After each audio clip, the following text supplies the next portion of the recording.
fast you were going? What? How fast you were going? I don't know. 10? 8.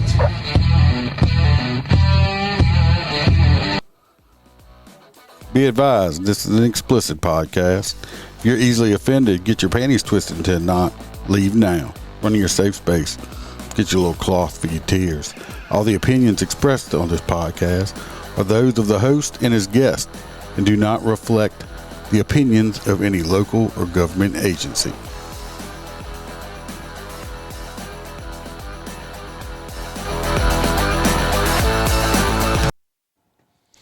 Welcome to Motorcop Chronicles podcast. I'm your host, the Iceman. I apologize. I skipped last Sunday. The truth, I don't remember what happened now. I'm getting old. I can't remember what the hell happened. But I apologize. Sometimes it happens. Put out a lot of stuff. Sometimes I just need a break.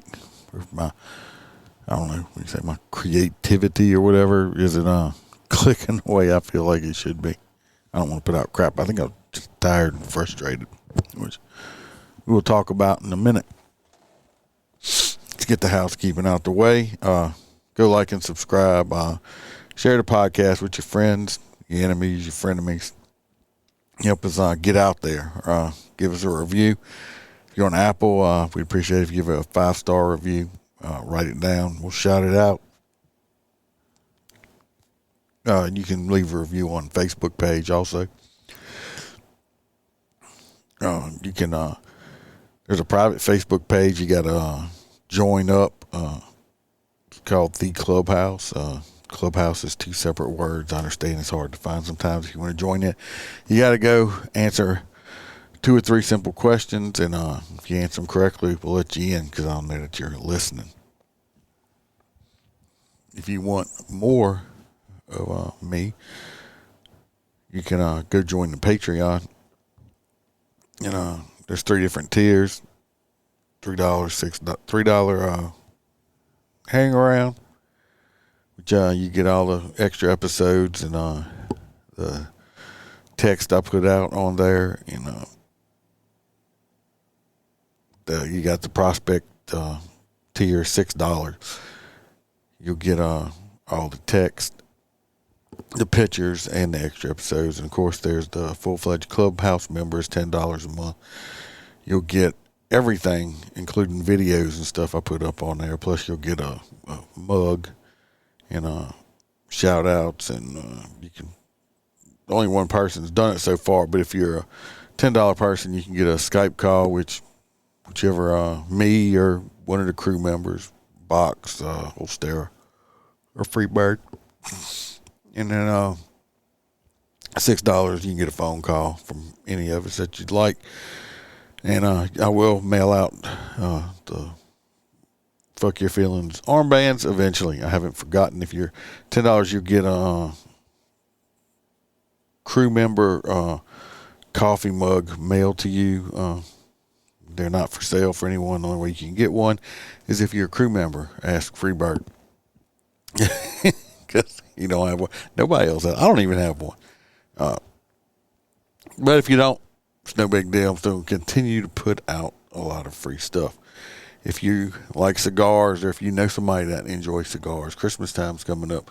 Go to mypatriotcigar.com. Mypatriotcigar.com. If you use the promo code Motorcop15, you will get 15% off your entire order. Any orders $100 or more, you'll get free shipping. This is a U.S.-based company. They're really good cigars, make good Christmas gifts, and everything else. So go use Motorcop15 and get 15% off your entire order.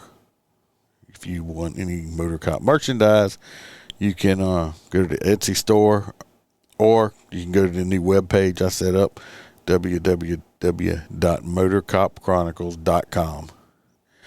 And go there, and they got links to the stuff on the bottom, all of it. You go to the Etsy store, T-shirts, mouse pads, other Motorcop merchandise. Everything is priced like $20 for T-shirts. Of course, you still got to pay for shipping and handling, but the cheapest you're going to find around. You can help support the show. Show everybody which podcast you like listening to. Other than that, let's get on to it. Let's do our shout-outs to the crew members, because they do get shout-outs to every episode I put out. Of course, we got our good truck driving friend, Mr. Hoppy Hobson. We have Christopher DeMars. Hope he's doing good. We got old Z Palmer. We got Miss Lauren Stimpson. We got Roy Spalding. We got our favorite girl from down under, JoJo. We have Kaylee Norris. We have Natasha A., one of our good listeners up there in the state of Washington.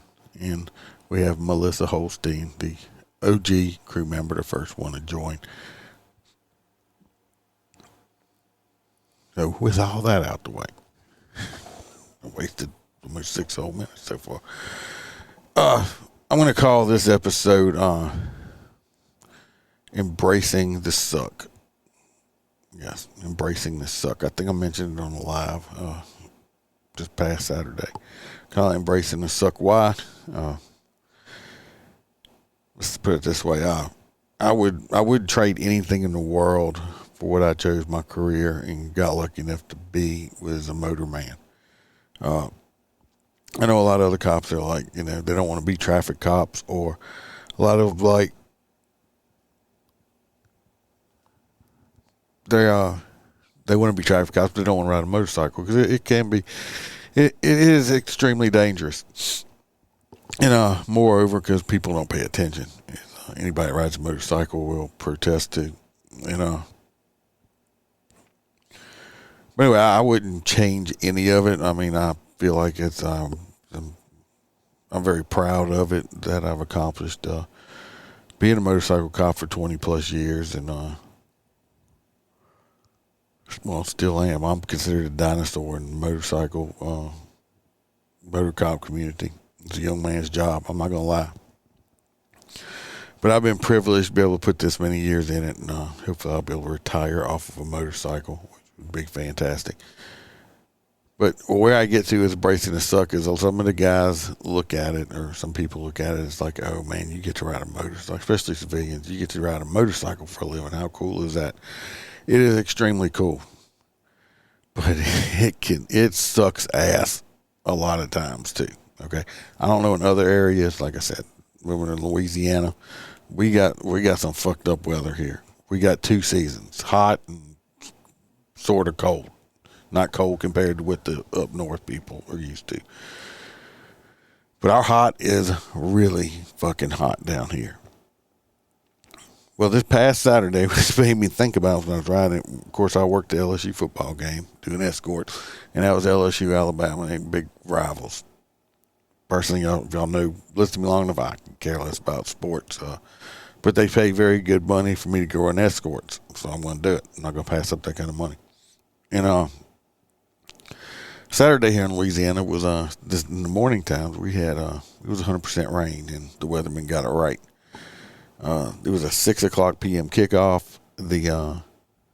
My first escort was at 9:00 in the morning, so I'm up and out the house at 8, geared up, not slicker suit, but I rain geared up. And let me tell you what, I don't care what anybody says. I don't care how great your rain gear is. When you're spending that much time in the rain on a motorcycle, you're going to get wet underneath it. I'm sorry. So, day starts out, I get up, get dressed. I can hear it raining outside. I'm like, fuck. This is extra duty. I mean, I could just say, hey, I'm not going, but I'm not going to do that. I said I was going to do something. I'm going to do it. Even if, like I said, it sucks at this point. The only good thing is it was not cold. So when I gear up, I head out. Well, I have, me and a couple of other guys have bought these clear face shields to go up. You can snap on the helmet and it'll cover your face up, which makes, it's not cool looking at all, but it makes a huge fucking difference, especially when you're riding in the rain. Because anybody that rides a motorcycle and has ever been in the rain, your sunglasses and everything. It don't matter. If you get glasses on, you get to the point where you can't even fucking see where you're going because the water's on the outside, inside. Then you kind of push them down. Now you got rain hitting you in the face. That stings like a motherfucker. Anyway, these face shields work great. So I pulled mine out. I was going to put it on. Well, somehow I didn't realize it. That I have some towels in one of my saddlebags we use to wipe the bikes down, with the spray stuff. So it's got chemicals on it. Well, this towel, somehow, it got onto the plastic face shield that I have for my helmet. So I pull it out, and of course, it's fucked. Totally, it's like fucked. This chemical, whatever we use to clean the bike with, it ain't good on plastic, just to sit there on plastic, obviously, because you couldn't see a goddamn thing out of it at this point. Just fucked. So this pissed me off, of course, and I took this thing and I just kind of threw it on the ground under the carport. Was parked. I was pissed off. Like, that's going to solve anything. I mean, having a little hissy fit, but I did. So I leave out 8 o'clock, raining. It's probably about 25-mile ride one way where I need to go. So I got on the interstate and stuff, went there. Yeah, it's raining well. It's raining really good. I get a couple exits up on the interstate and it starts raining harder. Where actually at one point I thought I was going to have to pull over somewhere because I couldn't see where I was going. It's just raining that hard. Anyway, got through it. Just pay attention to fog line. Get to where I'm at. Still raining. I go stand on inside one of the buses while we're waiting for the LSU team to load up. So get a little bit dried from that. Not dried, but just dripping, because it was raining so hard. I'm pretty sure on the way up there, it was raining so hard on the interstate that I'm not 100% positive, but I think I passed Noah up in the arc on the side of me. It was just raining that fucking hard. I mean, it was bad. We get there, team comes out, it's just sprinkling at this point. So we load up, we saddle up, we take off with the buses and stuff like that. Three big Greyhound buses, basically. Not Greyhound buses, but that type of bus. We got to bring them from this hotel to the football ops center at on the college campus.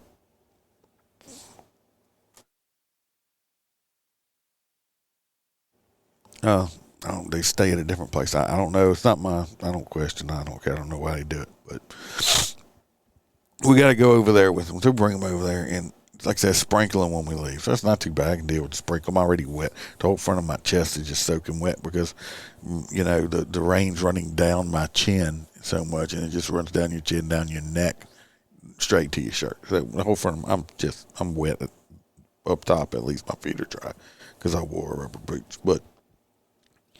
We leave out and it's drizzling. We're about halfway there. I'm like, well, that's not too bad. Well, all of a sudden, for some reason here, it just the bottom dropped out of it. I'm talking on a bad, like pouring down fucking rain again. So that was miserable. We get over there. Put it this way, even these players got off and was like, man, I feel sorry for y'all. Thank y'all for getting us over here, but they saw how much that sucked. It was raining that bad. So we had about 3 hours in between then and when we had to bring them back. So I went and found friends of mine that were tailgating and went and hung out with them for a little while. Then we come back, and everybody knows a couple weeks ago had throttle issue problems where we thought we fixed it. Well, we pick them up, we're going back. Now, the rain's kind of pretty much slacked off at this point. Wasn't 4 or 5 miles into the escort, all of a sudden my throttle just goes out. Bike's running, but I don't have no get up and go. Throttle's out. Pull over. I get down to pull over to the gas station. I'm able to clear the codes. For some reason, I don't know. Yes, motorcycles have computers on them now. On the Harley, it's going to have electronic throttles, just like cars and shit do. Now, I'm mechanically declined, so I'll explain it to you as much as I can. The little computer brain or whatever, it looks like a fucking small black external hard drive. And it sits directly on top of your battery, which is underneath your seat. which has got another plastic cover on top of that. That's where it's at. This computer thing, electronic throttle. Now, back in the day when I first started, we had cable throttles, which that's kind of self-explanatory. Cable, it's got a cable on it. I only ever had one issue with that in my entire career with that. This electronic shit starts throwing codes. Then you got to go into a little screen part on it and start clearing shit out. Well, finally, I was able to get it cleared out. Anyway, I drove back. I drove around for a while. Drove it all day, basically. Worked out great. That night, towards the end of the game, third quarter, we go to the stadium. Everything's fine. And, of course, the game goes into overtime, blah, blah, blah. The referees come out, crank up. We head out, going down the road. I hit a bump, and guess what? Throttle goes out again. Well, this time, I say it goes into a limp mode, which your top speed's like 35 miles an hour. So I try to clear it. It won't come out.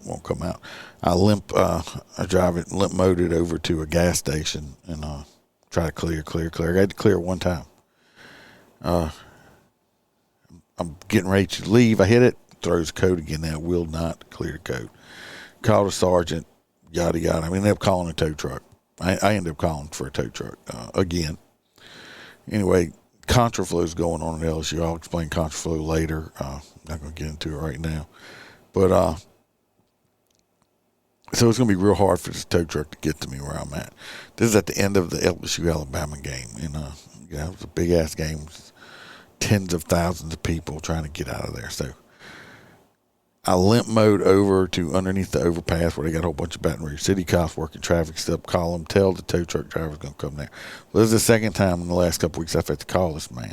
So if I keep having to call this man to come pick me up, we'll have to invite him over for Thanksgiving dinner. Long story short, he comes. We strap the bike down. We go back, and I got home about 1 something in the morning, which was hours later than I should have. I did ride my motorcycle this week. They did something with some wires that get on it. The other day it ran perfectly fine. I went and ran over a whole bunch of hard bumps fast that are uncomfortable, but I did it. So far, so good. We got one home game left. Let's keep our fingers crossed, because I also have a lot of parade escorts coming up also. So that sucks. That's part of embracing the suck right there. The weather, I know I got long-winded on it. The weather is going to get you. You're going to be hot and you're going to be cold. Here in Louisiana, if you're lucky, you'll get 3 to 4 weeks of just perfect riding weather. Other than that, it's not. I mean, what was it? What's today's date? 11th. I'm recording this on Veterans Day. Y'all hearing this on Sunday, but yesterday, which was Friday, I mean, it was 80-something degrees on November the 10th out here.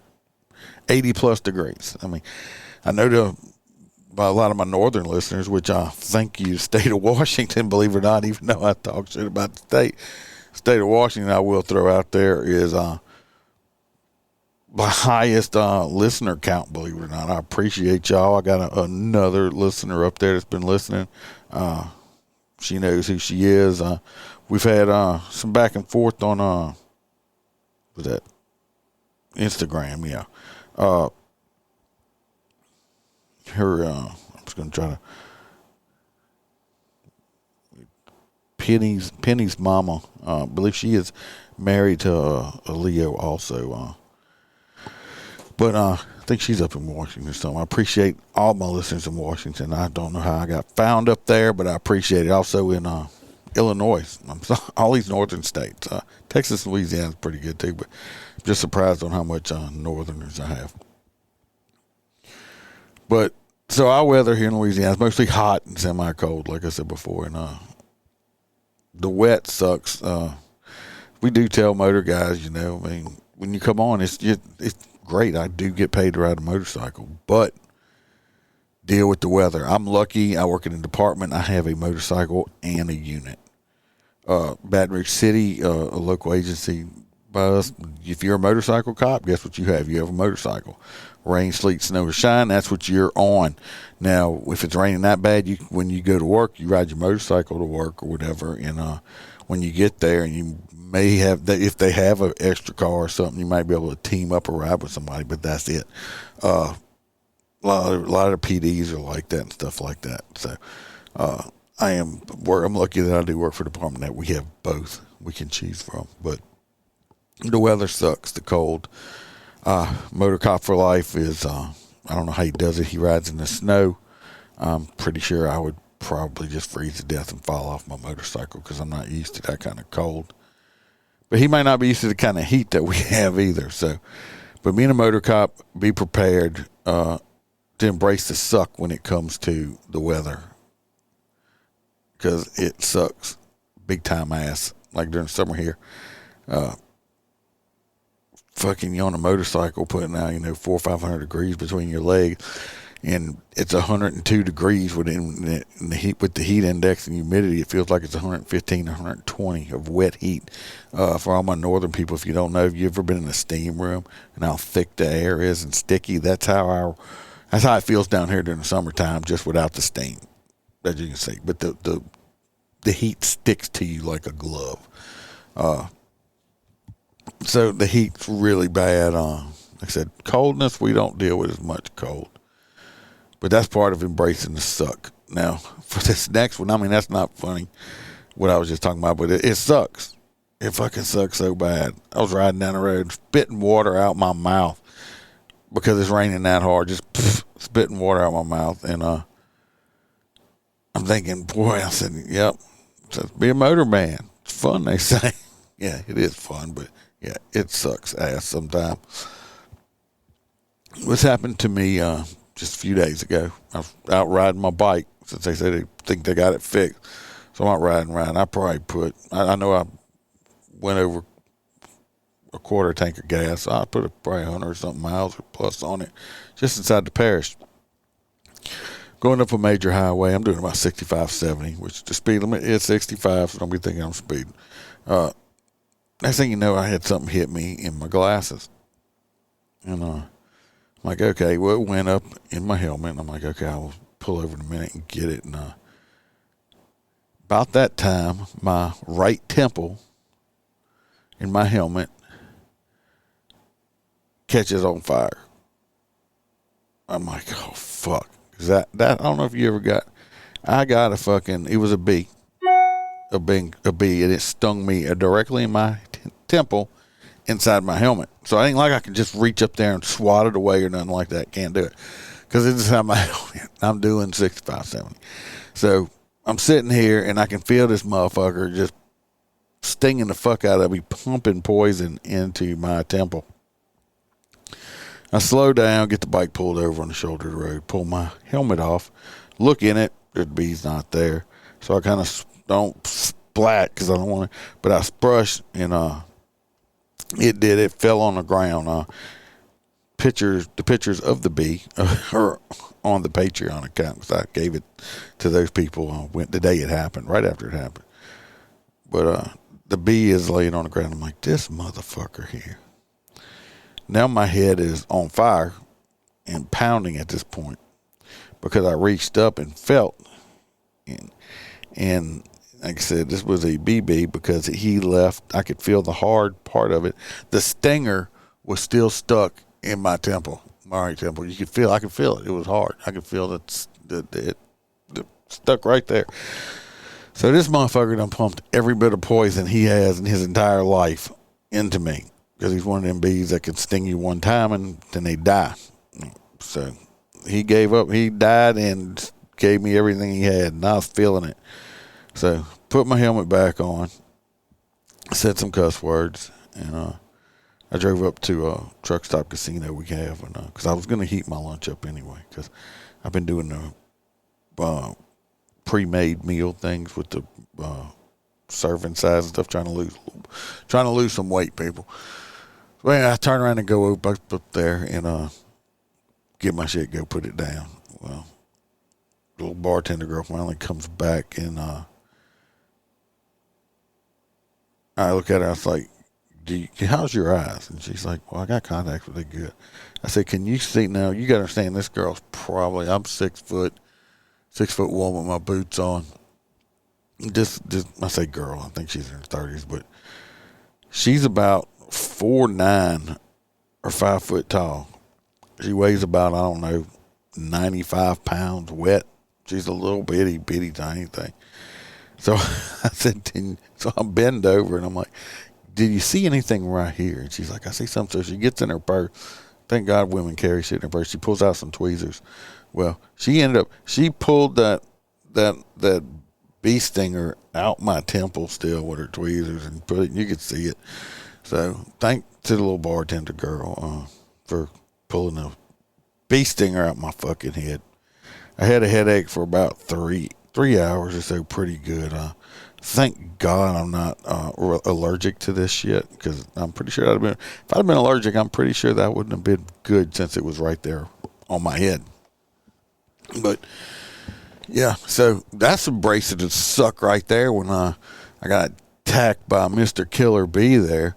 I mean, getting pissed off. He ran into me, motherfucker.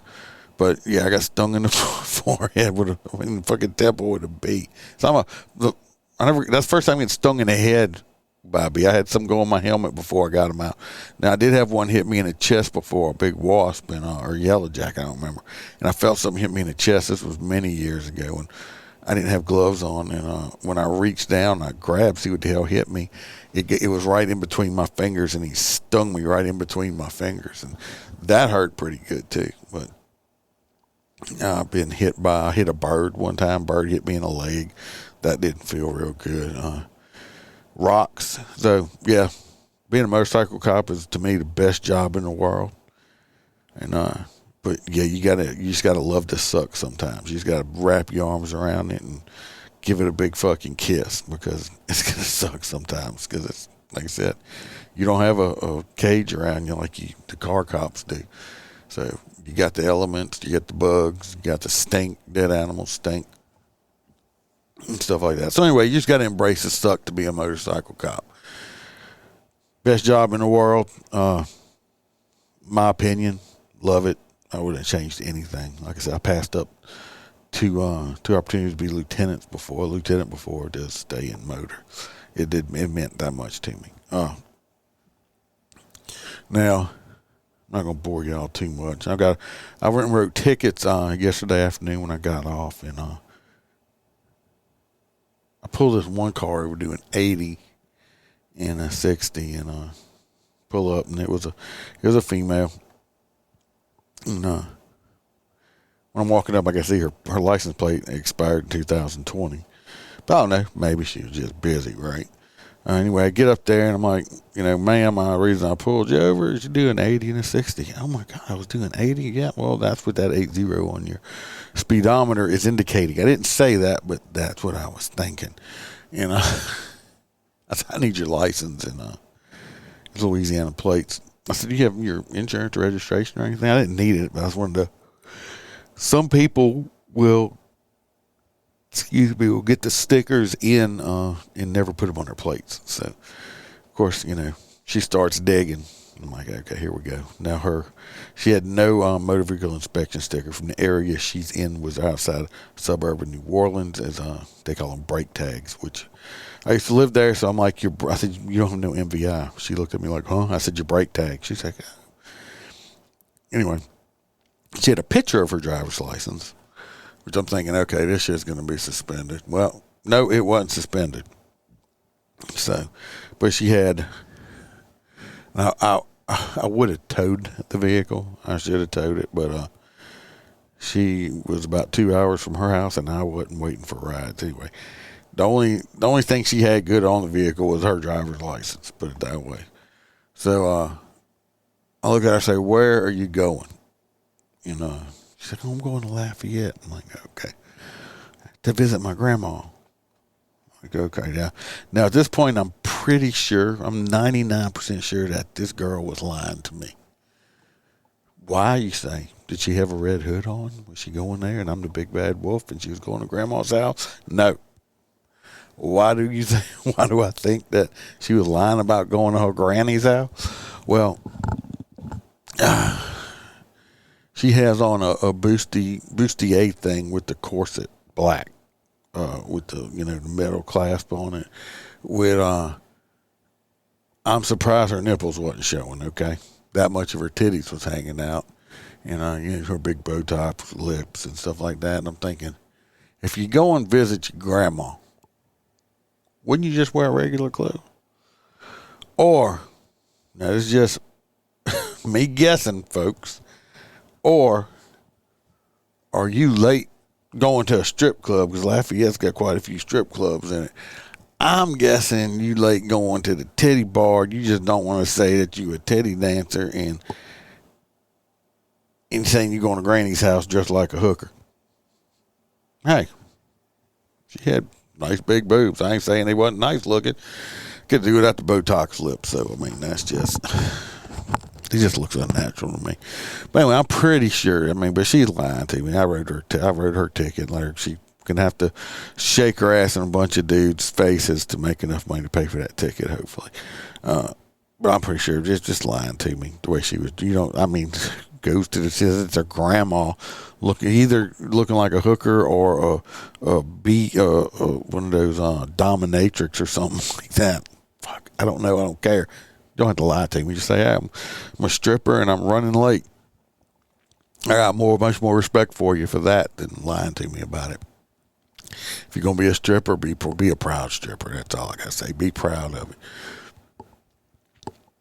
Next, I went to pull a car. It wasn't going fast. Like 72. It was one of them days where people wasn't speeding much. So I had to, because I've been trying to do better. I've been giving people on the interstate about, a little more, 14 or so, depending on the day. Well, this day wasn't getting no real high rollers, so you got to take what you can get. She's doing 12, 13 over, something like that. Pull out, Texas tags, put my lights on. Well, car slows down, but it slows down about 60. Which is the speed limit, but it don't stop. It don't put its blinkers on. It don't put no flashes on. It don't do nothing. Now, the nearest exit is about 6 miles away at this point. On a bridge, I understand some people get nervous stuff, but turn your blinkers on, wave at me, let me know that you're acknowledging me, something, nothing. Just going. Well, at this point, I'm hoping, that, they're going to stop. But I have to call in dispatch that this car is refusing to stop for me. Because I don't want to wait because the next exit, right past the next exit, is the parish line. I don't want to call in a pursuit at that point saying, okay, we just passed that. Now I'm in pursuit and I'm leaving the parish. So I have to call it. I'm telling me I'm doing 60. But I'm like at mile marker with such and such. This speed 60. Anyway, she pulls over at the exit finally. Of course, I get out. I have my gun drawn. Show me your hands.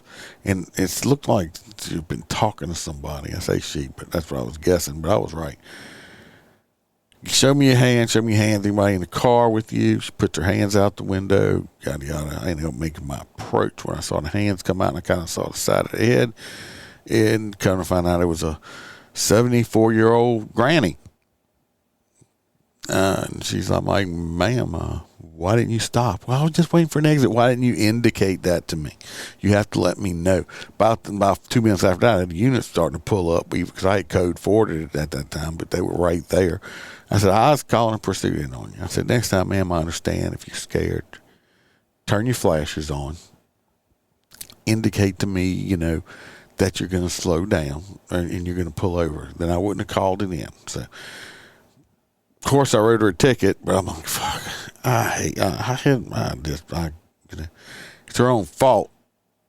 Thank God I'm not trigger happy, but I had my gun pointed at somebody's grandma. So, I mean, I hope from now on she learns her lesson. But she did get a ticket on that one. I had a guy, I want to say, I'm not trying to be racist or nothing.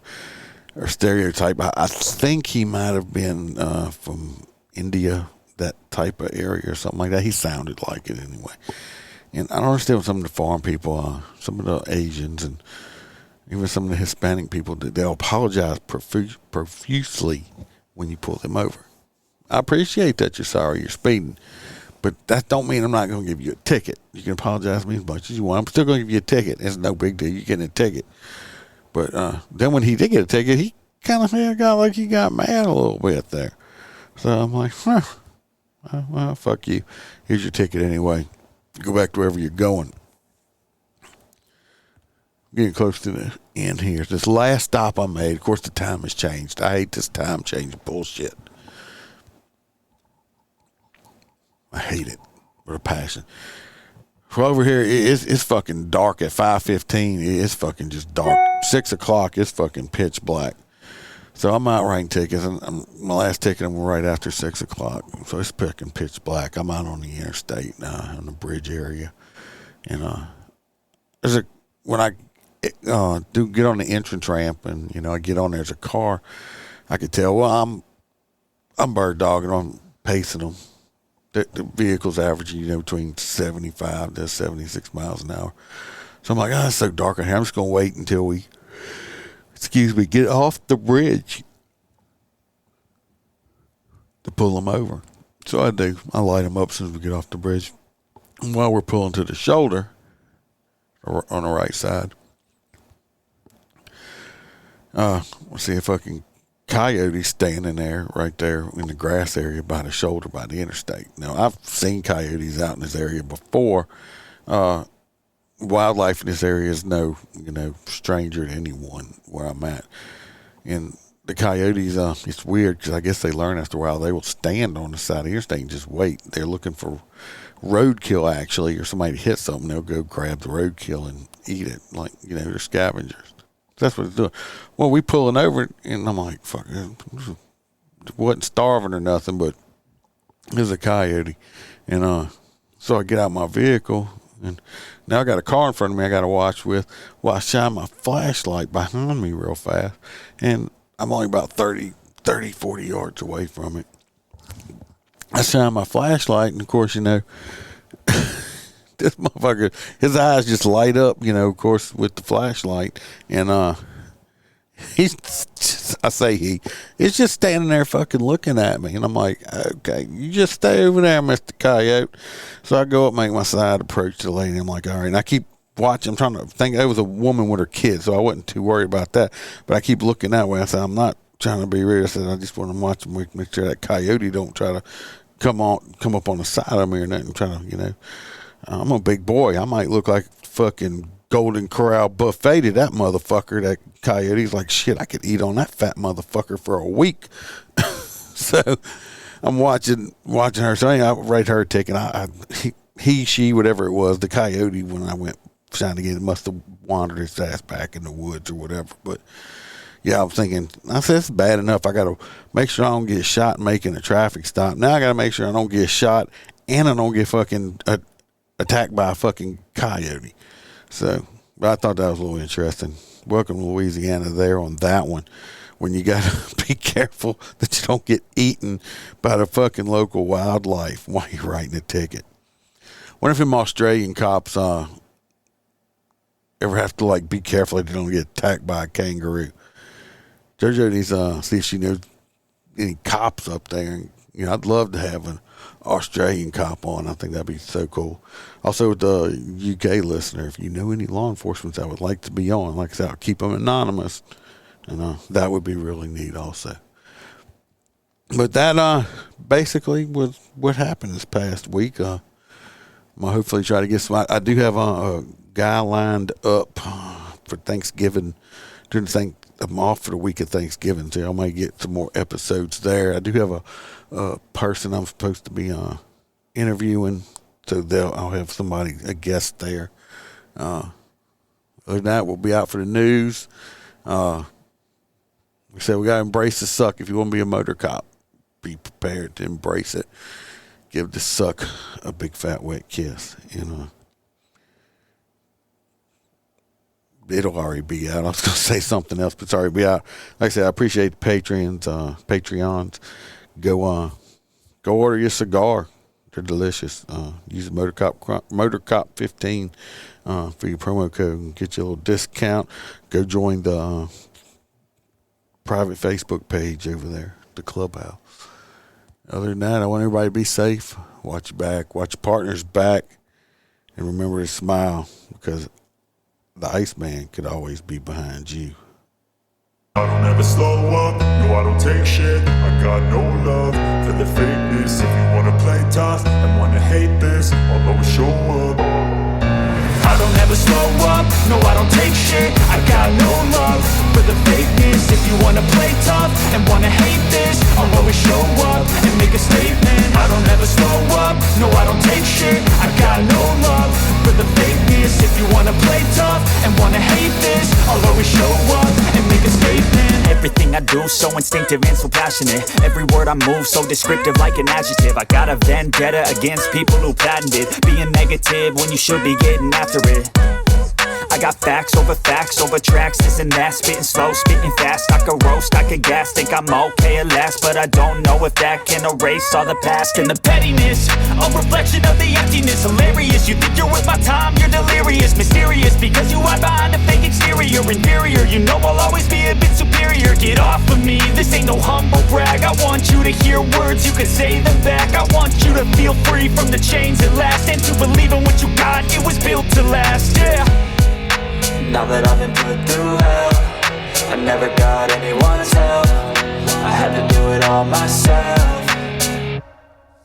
I don't ever slow up, no I don't take shit. I got no love for the fakeness. If you wanna play tough and wanna hate this, I'll always show up and make a statement. I don't ever slow up, no I don't take shit. I got no love for the fakeness. If you wanna play tough and wanna hate this, I'll always show up and make a statement. Gonna learn the consequence of being incompetent. Mental health is confidence, dreams and some modestness. I'm not here to save the day, that's for you to take away. I could play a million mind games, but instead I say something not illogical, something that is topical. Rub it on and watch it go, make yourself unstoppable. Dreams are irresponsible, but they're always possible. If you just believe, you could be so remarkable. Thoughts in my head, a collage and they spread. I'll be great one day, going off of my meds. No, I'm not giving up, no, I'm not giving in. I will make it to the top, taking off in the wind. I gotta make it, I'm saving every day to taste it. I'm patient, but my mind, it can hardly take it. I'm chasing a dream that I've had for several ages. A vacant, modern kingdom for the taking. Now that I've been put through hell, I never got anyone's help. I had to do it all myself. I don't ever slow up, no I don't take shit. I got no love for the fakeness. If you wanna play tough and wanna hate